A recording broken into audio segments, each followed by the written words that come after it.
Will we see similar chaos in the ACC this season? I mean, I think for the last couple of seasons, especially since the college football playoffs has started, we've seen some sort of chaos in the ACC. Every year we've seen it. So I think it's going to continue.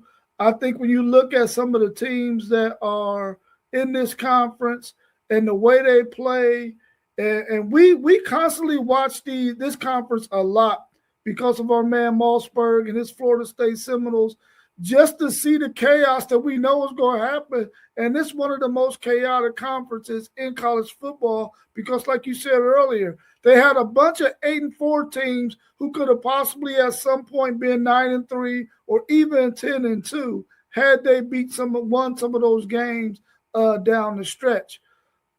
I think with this conference, man, you got a middle of the pack, I think, coming into this year that could possibly leap up there and be one of those teams that could possibly make it to the ACC championship game. When you start looking at your Louisvilles, you start looking at your maybe even Virginia Tech this year. Can Georgia Tech rebound after losing Haynes King? I think that's his name. And some of those players. So I think there's going to be chaos for sure in the ACC. It's just a really well-balanced conference when you go from the top tier teams and then you got that middle of the pack like you talked about earlier. It's going to always be some chaos in there.